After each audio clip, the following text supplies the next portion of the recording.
And you say that Detroit is sort of symbolic of the rest of the country. It made the wealth. How so? Detroit was the richest city per capita in the United States, owned the most homes, and this was just 4 decades ago. Okay, now but I read in your book that 40 years ago or 50 years ago, Detroit was 83% white.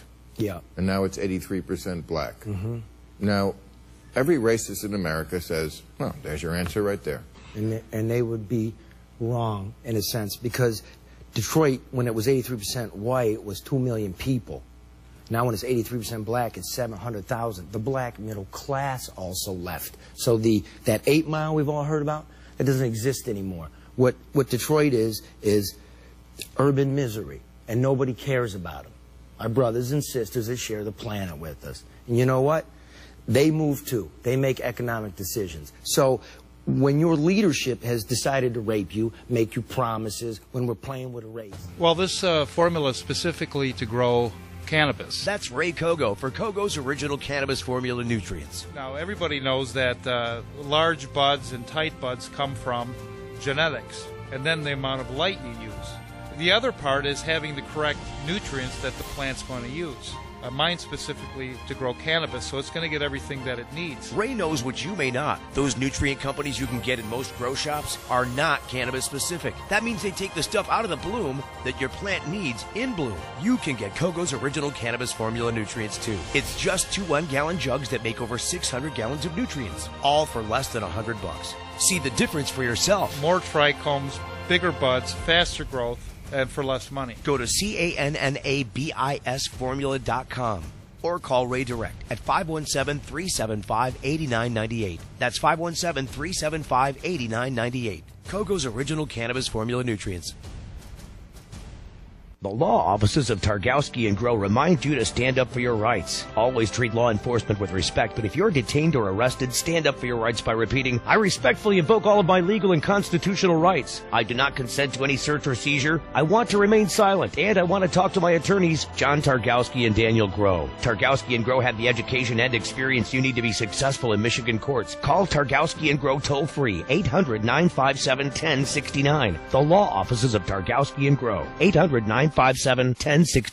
Hi, Buddy here at Clio Cultivation, calling out to all new growers and to remind old friends how we are different. Our #1 goal is to assist you with customer service, product knowledge and selection, the guaranteed lowest prices in our industry, and inside information others don't want you to know. We have a grower's handbook by the Garden Sage for $25 that will save you countless time and money. Spend $500 on a single sale and it's free. We will help you in every way to get started and stay growing strong all year long. March specials include 8-inch Raptors, $199, 1,000-watt switchable magnetic ballast, $89.95, complete 1,000-watt systems, $179, RO machines, $149, 8 light T5s, $189, Ocean Forest and Happy Frog, $13.95, no limits. We are constantly making improvements and are proud to help you lead the way. Come to 11394 North Saginaw Road, where each relationship is personal and genuine, or call 810-686-GROW, 10 to 7 weekdays,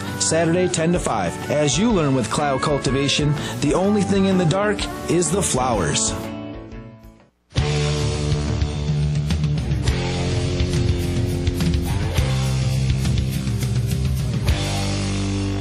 The Political Twist-Up Radio Show.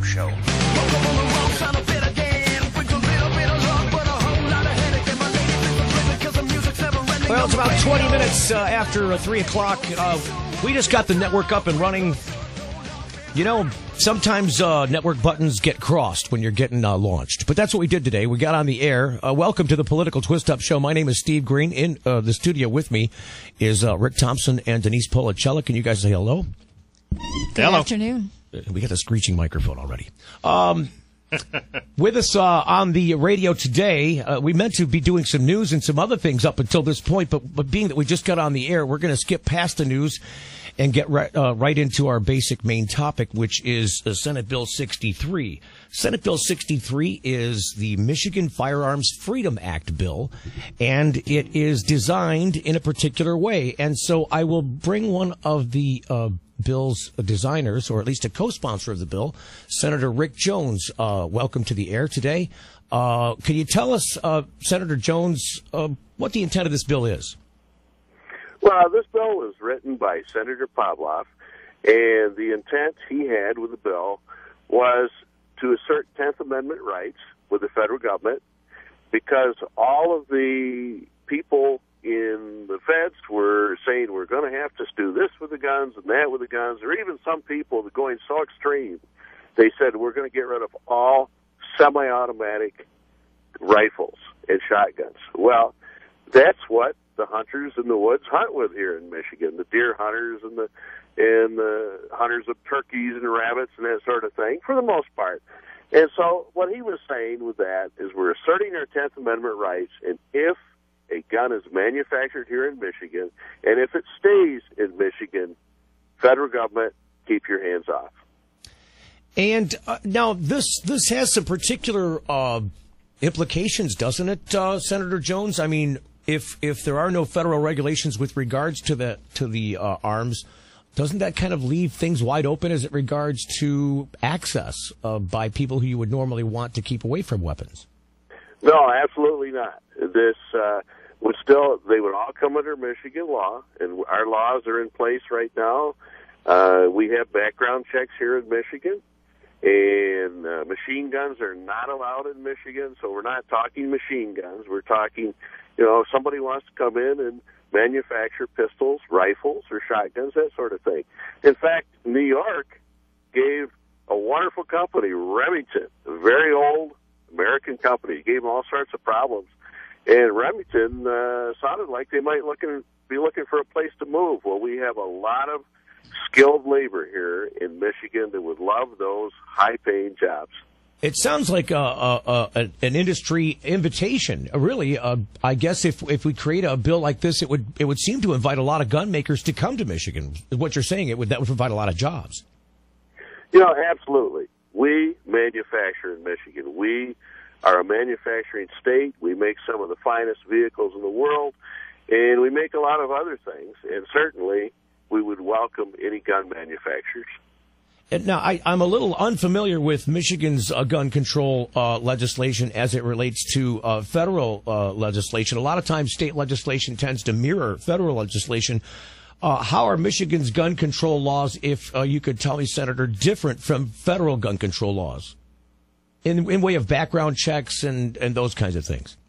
Well, there are some states out there that have no background checks, but if you want to buy a pistol here in Michigan, there is a background check done, and if you want to carry that pistol, a concealed pistol license, there's a background check done, and you're checked out in a number of ways. So I think we're already quite restrictive. I don't think more restrictions are needed. I have a guest with us on the phone and on the program here today as well. We have a Representative Jim Townsend from the Royal Oak area. He may have a differing point of view. Rep. Townsend, welcome to the program. Well, thanks so much for having me on the show. It's great to be with you. Can you give us your position on this particular proposal at the Senate level? Well, I serve in the House of Representatives, and the legislation that Senator Jones is talking about has not been approved in the Senate, and I don't believe it's been introduced in the House. So I don't have all the details on the bill, but in general, I'm concerned about doing things that would impede the state government or the federal government's ability to maintain gun safety in our state. And I think it's a waste of time for us to work on trying to interfere with the federal government's legitimate efforts to make sure that dangerous weapons are not in the hands of dangerous people. And I say that as somebody who fully recognizes the Second Amendment, somebody who understands that Michigan is a state where people love to engage in outdoor recreation, sporting activities like hunting, and that you don't have to be for gun safety and against the rights of people who want to protect themselves and engage in hunting. I just question whether the kinds of restrictions that are being proposed are a threat to any of those things. I think we're not threatening those fundamental rights when we say that we should be making sure that dangerous weapons are not in the hands of dangerous people. Rep. Townsend, this is Denise Policella. I'm an attorney out of Livingston County. I'm wondering, actually, and this question goes to Senator Jones as well, are there any improvements that you would make to gun safety in Michigan right now, as far as either background checks or access to weapons? Well, if I may go first, yes, I think we've got loopholes the size of you could drive a Mack truck through the loopholes that we have in our background check system in the state of Michigan. As Senator Jones pointed out, it only applies to pistols. Well, some of the most heinous crimes that are committed, and including the ones that we know so much about from other states like Connecticut, where Newtown happened, or West Virginia, or other places where we've had these tragedies. Those tragedies were perpetrated by people wielding semi-automatic rifles. And right now, you don't have to go through the kinds of rigorous background checks and registration requirements for a dangerous weapon like a semi-automatic rifle that you do for a pistol. And I think that's a loophole that needs to be addressed. Senator Jones? I'd like to respond to that. I think that's an extreme viewpoint that we're going to start registering semi-automatic rifles. That's exactly what we're hearing out of Washington, and that is an extreme viewpoint. That is certainly not pro-Second Amendment. That is outrageous, and I will stand strongly against anybody that says we're going to start registering rifles and shotguns. Let's line up all the hunters and take all their guns away. Well, Senator, that is the extremism. Right there, now let me finish. Let's talk about Connecticut. I'm so glad you brought that up. You are totally wrong. That deranged young man went to a store and tried to buy a gun. He was denied a sale. He then went home and murdered his mother and stole her guns. He was not sold a gun. The system did work. Unfortunately, this deranged young man did not get proper mental health treatment. That's what he needed. Well, it's absurd to say that legitimate requirements we have for pistols don't make sense for semi-automatic rifles that can be used in mass murder. I mean, I don't follow the logic at all, and I think you're grossly distorting the truth when you say that somebody who supports a simple registration and background check requirement for those rifles is at all saying that we should be taking rifles away from hunters. I mean, I don't know a single hunter who thinks that you can get off more than 3 rounds firing at a deer. So why would somebody need to have, 30 rounds or 40 rounds? I mean, these kinds of the extremism, Senator, is coming from the National Rifle Association. No, sir, you're the extremist because we weren't I'm not the extremist. Large round clips. What we were talking about. I resent being called an extremist, and I think you should check yourself, sir. Of semi-automatic rifles. That, sir, is an extreme viewpoint in why Senator Pavlov put forward this 10th Amendment assertion. Gentlemen, we will not have the feds coming in here and taking away rifles and shotguns from our hunters. That is not what anybody is proposing, so you're making things up, Senator. No, sir. And that's the sign of an extremist, somebody who makes semi-automatic rifles. You are an extremist. Gentlemen, you are making things up. I just wanted to ask, I guess, the distinction, Senator Jones, between a weapon that is able to kill somebody. I guess I'm trying to figure out the difference between a rifle and a handgun with that distinction. I guess if you're going to take a weapon and put it through some measure of preclusion from some people in way of access, that you would apply that across the board to weapons and not just in one category or another. Can you explain what that position would be? Well, I can explain exactly why that happened. Back in the 20s, Dr. Ozzie and Sweet, he was an African-American doctor, became successful. and he moved his family to a Caucasian neighborhood. The Ku Klux Klan began to attack his home. This is 1925, Detroit, Michigan. He defended himself and his family. One man was killed, one man was wounded. And what happened? Clarence Darrow came in and defended him, the Clarence Darrow. He was exonerated. He was charged with murder, and he was exonerated. And what happened is you had a lot of racists out there that said, well, let's control these handguns because we only want certain people to have them. That is exactly what happened historically, and that's why there was this distinction. Fellas, we've got a couple of seconds yet before we come to our first break here in the program as it works out with our late start on the network show today. I did want to give a chance for the audience to call and talk. We've got some people in the studio that have questions that they would like to ask of both of you, and also audience members. If you'd like to call and ask either the senator or the representative a question about this gun control legislation, or maybe the reverse of that, give us a call, 248-848-1310. That's 248-848-1310. We'll be right back.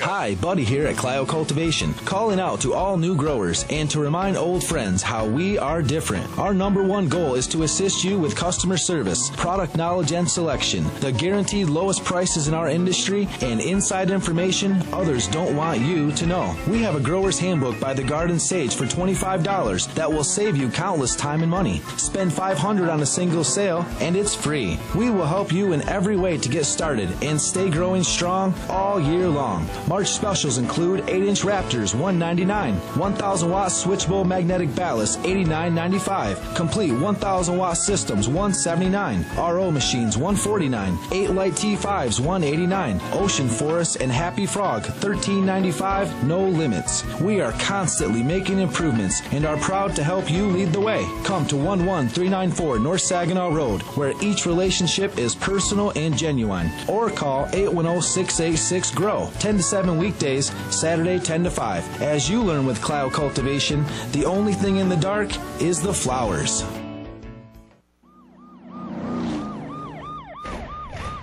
If you or someone you know received a traffic ticket, has been charged with a misdemeanor, drinking and driving, criminal offense, or has had their driver's license taken away, they need an attorney. They need attorney Glenn McCandless. He's helped hundreds of people solve their legal problems over the past 16 years. My law firm is dedicated to providing quality legal services at affordable rates. Call us at 586-755-2900. Again, that's 586-755-2900. Call now. Well, this formula is specifically to grow cannabis. That's Ray Kogo for Kogo's Original Cannabis Formula Nutrients. Now, everybody knows that large buds and tight buds come from genetics, and then the amount of light you use.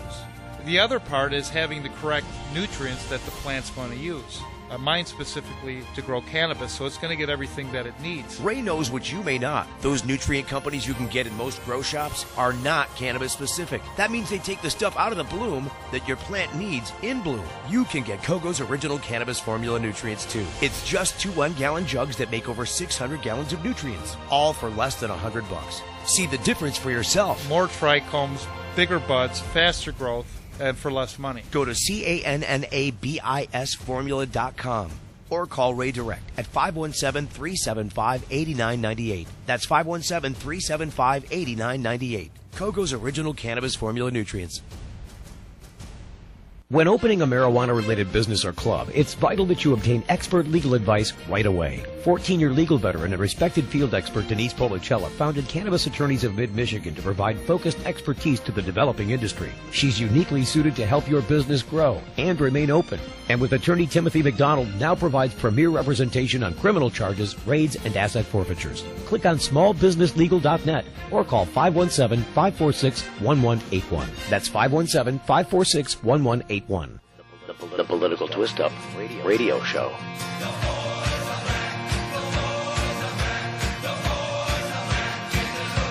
Welcome back to the Political Twist-Up Show. We are airing live today on WFNT in the Flint area, 1470 AM, the news talk station in that area. We will be picked up on Grand Rapids radio station WTKG, 12:30 a.m., beginning on the 23rd when we're broadcasting live from the THC Expo. Our guests this afternoon on the program, Senator Jones and Rep. Townsend. We were talking about Senate Bill 63. It's the Michigan Firearms Freedom Act bill.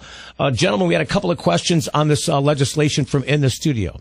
Gentlemen, this is Rick Thompson. I'm a journalist. The question is there an analog in law right now that exists that would allow items produced within a state to be exempt from federal law? That seems like a very, very odd, very extreme position for the bill to take. And is that an existent system that we'd be capitalizing on, or would it be brand new?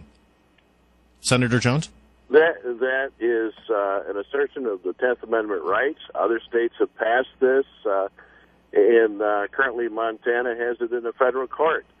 We also just this week passed through the entire Senate unanimously the nullification of the National Defense Act. And that is the act that says the federal government can just grab somebody off the street without any charges and detain them forever. The bill that we passed was my bill that asserted our 10th Amendment rights, and we said, federal government, you will not grab a citizen and hold them without charges, and if you do, the state police of Michigan, the sheriffs, and the local police will not assist you. Wow. Go on, sorry. Senator Jones, this is Denise Polichel again. I actually happen to agree with you generally on a state's 10th Amendment rights and separating most of our authority from the federal government. I'm just wondering, other than guns and state security and citizens' rights, what other issues you would be thinking that the federal government's currently overreaching on? So I guess an example would FCC be an example? So I'm just curious. I'm not going to lead. Okay, I have several examples, but I'm just wondering what Senator Jones. I will be glad to give you an example. In 1855, the federal government passed the Fugitive Slave Act. They said they could go anywhere in the country and grab African-American men and women and drag them back to another state. The senators and legislators of 1855 in Michigan were some of the first to say, not in Michigan. We have the right of habeas corpus and the trial by jury, and they passed the Freedom Law that said, we are asserting our 10th Amendment rights. You will not come here and grab people off the street. So we stand in history with those senators of 1855. And if you go back in history, you'll see where Thomas Jefferson said that the appropriate way to deal with the federal government out of control is to pass just what we have passed. If I may comment here, please, Representative Townsend. Senator Jones has a very selective reading of history. He's chosen to identify, an instance where a state asserted its right to stand up against a bad thing, which was obviously slavery, but he's ignoring the fact that the whole legacy of the concept of nullification comes from the great champion of slavery and states' rights, John C. Calhoun of South Carolina, who coined the term nullification. So, I mean, the irony and I mean, it's absurd to say that that somehow being for states' rights in every case and nullifying the authority of the federal government is always a good idea. It's not, and people use the arguments that he's making to justify the continuation of an extension of slavery. People use the arguments that to deny civil rights to African American citizens within our lifetimes. And so, the only extremism that's going on here is coming from Senator Jones and people in the Senate who are pushing an agenda of nullification and making up things about President Obama that are simply not true. Well, I guess in just a way of applying this principle that we're relying on for the underpinning of the bill, which basically just cites a federal position as it relates to the state's position, correct, Senator? Well, we're talking about the 10th Amendment rights and when Michigan was adopted as a state and the way that you look at that and apply it. We're talking about these issues, yes? We're talking about many issues where states have the right to call under the 10th Amendment to say that the federal government has overreached. Representative Townsend supports medical marijuana. That violates federal law. So he is asserting that the federal government cannot come into Michigan and say that we can't have medical marijuana. And why aren't you, Senator Jones? That's my question. That? Yeah. No, I'm not in favor of medical marijuana unless somebody is in the last stages of life. I think the current law that we have is overreaching the ballot initiative, but by pointing out that you can't have your cake and eat it too. If you're for medical marijuana, then you are for 10th Amendment rights of the state. Well, would that apply both ways, I suppose? I mean, I guess that was our general question, because I have been, obviously, as a business attorney, I've had clients have their names rejected by the state for trying to make a business application for something that sounds illegal based on federal law, which is ridiculous to me. So my question, I guess, Senator Jones, is if 10th Amendment rights are supposed to be so protected, why is the state leaning on federal law in order to attack our constitutional rights in Michigan, and why are cities doing the same thing? I am not the state. I am one single senator, and I don't have any problem with somebody who is in the last stages of their life having marijuana. I do think that the ballot initiative that passed was way too open and not restrictive enough. I think we have people that are not really sick and are using it for recreational needs. But, sure. But what I'm trying to point out is there's another example of 10th Amendment rights. The state passed a medical marijuana law by ballot initiative, and people said we don't agree with the federal government. That was my question. I obviously a lot of work needs to be done to regulate that use inside the state, but obviously I think we are all in agreement that it's a state matter. That was my question. I guess with regards to the job issue, and this obviously would be a big invite to gun manufacturers to come and start making guns in Michigan for a specialized market. Would this be lessened if similar measures were adopted by other states, and then they would want to open up there too, because you got to keep it inside the state borders? Well, I think one of the things that the senator was asserting who drafted the bill was if companies, wonderful companies like Remington, who's been around forever, manufactures a very high-quality product of a hunting rifle, hunting shotguns, if they're looking for a state to go to because New York is kicking them out, come to Michigan. We've got a lot of hard-working people here that have the skills. By the way, those are union jobs, union gun-making jobs. Wow. Rep. Townsend, a response? Well, I think we all are working hard to try to bring more good-paying jobs to Michigan and grow more good-paying jobs in Michigan. I'm really doubtful that this kind of approach to incubating, if you will, a gun manufacturing industry in Michigan is really going to work, because, I mean, if essentially what you're saying is you're going to try to create a gun manufacturing industry in Michigan that only sells guns in Michigan. Right, exactly. That's not going to work. That doesn't work in any modern complex industry, and gun manufacturing. Guns are not simple things to manufacture. So this is just beside the point. And let's face it, the real issue we have is that the Governor Snyder and the Republican majority's approach to job creation isn't working. And it's evidenced by the fact that the national unemployment rate keeps coming down. In fact, it went down to 7.7%, and we added 236,000 jobs in the last month, while Michigan's unemployment rate has been stuck at 9% for over a year. And it's in this year that the magic of Governor Snyder's big tax cuts for corporations and tax hikes for the middle class was somehow supposed to start creating jobs, and it's not working. So I think the senator and his friends are trying to distract us with other issues and try to keep people from paying attention to the fact that we still have 9% unemployment. on their watch. Senator Jones, what do you think the likelihood of this bill will get passed? As I see it, but just reading the tea leaves from where I sit, it seems like there's not a lot of opposition in a formal way to this bill. Well, I can't predict this bill. I'm not running it through the system. I do believe the bill that I wrote, Senate Bill 94, will pass both the Senate and the House, and that's one where we nullify the National Defense Act. Guys, we're going to break. Thanks for coming on the program. Rep. Jim Townsend from the Royal Oak area and Senator Rick Jones from Eaton Rapids, or Eaton County.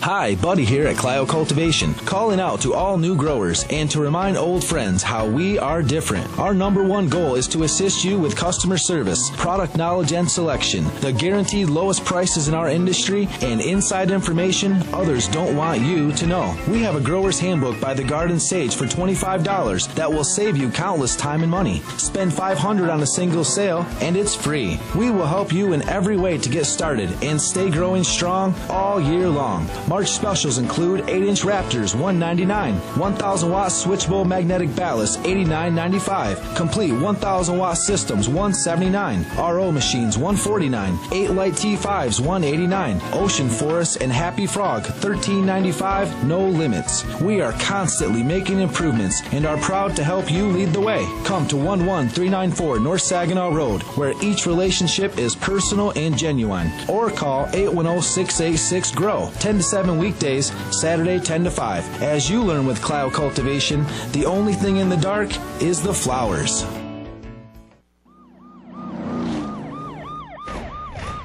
If you or someone you know received a traffic ticket, has been charged with a misdemeanor, drinking and driving, criminal offense, or has had their driver's license taken away, they need an attorney. They need attorney Glenn McCandless. He's helped hundreds of people solve their legal problems over the past 16 years. My law firm is dedicated to providing quality legal services at affordable rates. Call us at 586-755-2900. Again, that's 586-755-2900. Call now. Well, this formula is specifically to grow cannabis. That's Ray Kogo for Kogo's Original Cannabis Formula Nutrients. Now, everybody knows that large buds and tight buds come from genetics, and then the amount of light you use. The other part is having the correct nutrients that the plant's going to use. Mine specifically to grow cannabis, so it's going to get everything that it needs. Ray knows what you may not. Those nutrient companies you can get in most grow shops are not cannabis specific. That means they take the stuff out of the bloom that your plant needs in bloom. You can get Kogo's Original Cannabis Formula Nutrients too. It's just 2 1-gallon jugs that make over 600 gallons of nutrients, all for less than $100. See the difference for yourself. More trichomes, bigger buds, faster growth, and for less money. Go to CANNABISformula.com or call Ray direct at 517-375-8998. That's 517-375-8998. Kogo's Original Cannabis Formula Nutrients. When opening a marijuana-related business or club, it's vital that you obtain expert legal advice right away. 14-year legal veteran and respected field expert Denise Policella founded Cannabis Attorneys of Mid-Michigan to provide focused expertise to the developing industry. She's uniquely suited to help your business grow and remain open. And with attorney Timothy McDonald, now provides premier representation on criminal charges, raids, and asset forfeitures. Click on smallbusinesslegal.net or call 517-546-1181. That's 517-546-1181. The Political Twist-Up radio show. Look, just a few minutes left in the program. Lots of stuff we missed at the beginning of the program. We had Charlie LaDuff. Is it LaDuff? I think it is. With a D. Yeah, Charlie LaDuff on from Fox 2 in Detroit. In the Detroit area, he's a reporter out there. He happened to make it on the Bill Maher program last night. What a wild wild guy. What a wild guy. He's a little nutty. And I like him. And he wrote a book about Detroit, and it tied into the whole bit about the news about crime and statistics. And then we were going to bring up the gun topic after that. So we're sorry that you came. That we were unable to bring you the beginning of the program because that's what it meant to bring along. For people in the Flint area who are unfamiliar with us, we used to be the Medical Marijuana Radio Show. It is now the Political Twist-Up Show. We're talking about some other things. We'll still focus centrally, obviously, on the marijuana topic as it relates here in Michigan. There are a lot of people who always want to talk about this and always have questions, and there will always need to be good answers for those questions, and that's the place that we tend to like to serve. Rick Thompson, publisher of the Compassion Chronicles, in the studio with us. Our program producer, who's a little under the weather recently, Ryan Bringold, and also Denise Policella, business attorney. Thanks for coming again back to reform this new program, which we're going to be part of a network now in both Flint and Grand Rapids when Grand Rapids gets on board come March 23rd. A syndicated broadcast, the state first for a program of this nature, right? It's good to be back. Proud to be broadcasting on WFNT from Flint, Michigan. It's a great signal. It pushes north. We cover Bay City and Saginaw. We get quite a breath into Corunna. And so we welcome all the people listening to the program. If you're first time listeners, my clients can hear me now. It's fantastic. As a Flint Central grad, I'm proud to be broadcasting back in the city of Flint as I used to in the 80s. Well, you drove from Flint to come here and talk today. It's kind of neat. That's right. We've got a lot of announcements. It's a dynamic community in Michigan with the medical marijuana community and the political community itself. And I know Denise has a few things she wanted to mention. I do.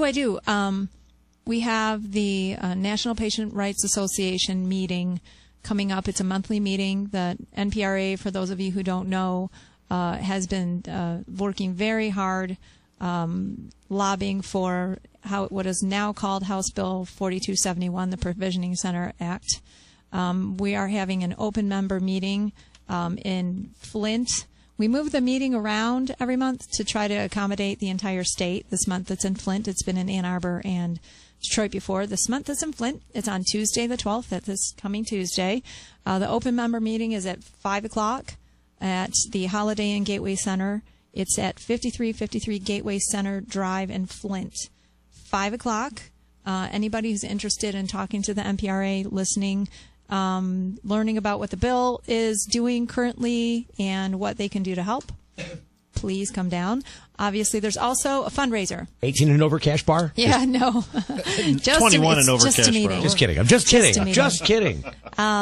There's also a fundraiser coming up on the 16th of March, the day before St. Patrick's Day, at St. Patrick's Day weekend. So this will be the opportunity to have a snooty time on St. Patrick's weekend. It's a paid fundraiser. Representative Mike Colton will be there. Representative Jeff Irwin from Ann Arbor will be there. What a great time. So if you would like more information, you're welcome to go to the MPRA USA website, or you can come to the meeting on the 12th, or you can contact me or Robin Schneider.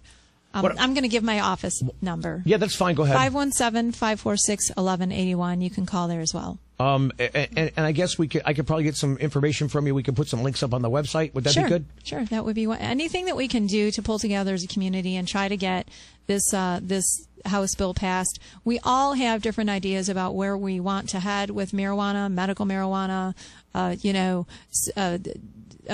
THC-free marijuana, all sorts of different and wonderful, diverse ideas in this community. But we need a platform, and this bill is our platform. If we don't get this little thing passed, I think we're going to have to come up with something new. So we really need the bill passed. Rick Thompson. We have the Buck Dinner this evening, which is a charitable function. It's in Madison Heights and being held at a Union Hall. And it's a small business incubator for nonprofits where folks get together and donate funds and have a great evening. For people in Flint who don't know where Madison Heights is? Madison Heights is just north of Detroit. It's right off of I-75 and 12 Mile. Okay. Just a fantastic evening. There are charitable functions going on all across the state. Some of them are related to marijuana. Some of them are related to other types of legal reform. Some of them are just to support some of the food banks and the shelters out there that desperately need some additional financial assistance, considering that we are in a state that had the number 1 most depressing city, Detroit, the number 2, Flint, the number 7, Warren, as Charlie Duff told us in that little cutscene that we didn't get to play today. There are a lot of opportunities for folks out there to make good in their community and do right by their neighbors, and we'd encourage you to take all those opportunities whenever you find out that there's something that you believe in and you support. Get out there and make it happen in your community. Look, here's Snyder on Detroit this week. I look at today as both a sad day, a day that I wish would never have happened in the history of the city, but also a day of optimism and promise. That's a quote from, that's actually audio I got off the Detroit Free Press website. Snyder on the verge of appointing an emergency financial manager for Detroit. He's gonna. Said that yesterday he expects the legislature will step up and assist the city if quick progress can be shown on restoring the city's finances and improving city services. You know, I lived in Detroit for a while, and one of the biggest problems is Detroit continuously doesn't want any help, and they're going to need to start asking for it. Well, part of the problem has been the union, frankly, there. The union has been a big issue there. No, let me just finish that sentence, because I don't want to, it sounds bad. It doesn't. I'm just saying there are legacy things in place there, as it relates to pensions in many different union activities, and it's much of this that drags progress of the city down when they start trying to restructure things, because it's all this legacy attachment that builds this huge debt that they have in front of them. Go ahead. I'm sorry. Regardless of the reasoning, the fact is, as Charlie Duff mentioned, the Detroit is broke. The city is in financial shambles. And the middle class, black middle class left, as he said in this segment, and also white corporate America left. When you're talking about a shrinking population dropping 30% in about 15 years, I don't know of any major metropolitan city that could still continue to do business as usual with that type of a loss of revenue. And it really does have to be a rethink from the bottom up, and that's a huge undertaking for a city the size of Detroit. Okay, go ahead. Well, I was just going to add, unions, history, whatever, the leaders of the city have chronically resisted outside help, and this is what happens when you refuse when you try to be an island. Coleman Young's 8 Mile statement. Yeah. When you try to be an island like this in a state, and they have resisted Lansing for so long, and it's going to be up to the state to get together and help Detroit, and they're going to need to ask for it this time. There's a lot of cities going through this stuff. Flint's having problems. Pontiac's been taken over by an emergency financial manager. I mean, there are a number of other cities across the state that have this issue. Whatever happens in Detroit, I suggest that a lot of people are going to be looking. It's disturbing because there's so many democratic rights that get taken away. I'm sorry. When they're taking away a city's right to govern itself is a serious constitutional and democratic issue, and it's an extreme measure. I hope we don't see many more. And Detroit has asked for help, though. The Detroit Lighting Commission, there's a bill pending right now in 2013 to give Detroit the funds to turn some of those lights back on, and that's being rejected. Some people would argue that extreme conditions require extreme measures, and so maybe that's what you're describing. I mean, I don't know. You got to do something, and I think that's what the governor's down to. Is that what do you do? I mean, it is. He's given the city every chance they can to repair itself, and And we'll need to talk about this on another show because we're running out of time. Yeah, we are. It's interesting. What about the children? Real quickly, I want to just mention that a lot of the stuff we're talking about here, you can find it on politicaltwistup.com. Politicaltwistup.com will be there throughout the week, updating as much of this content as we can keep up for you. Next week on the program, we're going to have Rep. Colton on talking about House Bill 4271. It's the bill that Denise mentioned earlier in the program. We're looking for another guest on the show as well. Join us next week right here on WFNT, AM 1470 in Flint for the Political Twist-Up Show. Thanks for coming, guys. Thank you.